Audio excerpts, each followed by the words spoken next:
എന്തോ നോമ്പ് നോക്കിയാലും എന്തോ പ്രാർത്ഥിച്ചാലും ഞാനിനി രക്ഷപ്പെടാൻ പോകുന്നില്ല, അതുകൊണ്ട് ഞാൻ ഈ തവണ നോമ്പ് നോക്കുന്നില്ല. ഇത്തരത്തിൽ അമിതമായ ഭക്തിബോധവും നമ്മുടെ ജീവിതത്തിൽ ഈ നോമ്പിൻ്റെ കാലഘട്ടത്തിലൊക്കെ മടുപ്പുളവാക്കാറുണ്ട്.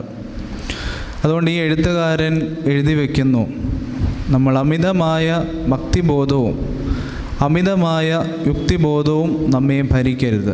ഇതിൻ്റെ ഇടയിലുള്ള ഒരു സ്പേസ് ഉണ്ട്. ആ സ്പേസാണ് ക്രിസ്ത്യാനിയെ സംബന്ധിച്ചിടത്തോളം നമുക്ക് വേണ്ടത്. നമ്മുടെ ജീവിതത്തിൽ ഒത്തിരി യുക്തിബോധവും ഒത്തിരി ഭക്തിബോധവും വേണ്ട. ഇതിൻ്റെ മിഡിൽ പാത്തിലൂടെ സഞ്ചരിക്കുമ്പോഴാണ് യഥാർത്ഥ ക്രൈസ്തവതയിലൊക്കെ എത്തിച്ചേരുന്നത്. നോമ്പിൻ്റെ കാലഘട്ടത്തിൽ എന്തിനാണ് നോമ്പ് നോക്കുന്നതെന്നുള്ളതൊക്കെ ചിന്ത നമ്മുടെ ഉള്ളിലേക്ക് വരും. നമ്മൾ ഏറ്റവും കൂടുതൽ നോമ്പിൻ്റെ സമയത്ത് തിരക്കുന്ന എന്തൊക്കെ ഇളവുകൾ നോമ്പിൽ കാലാകാലങ്ങളിലുണ്ടെന്ന് ചിന്തിച്ച്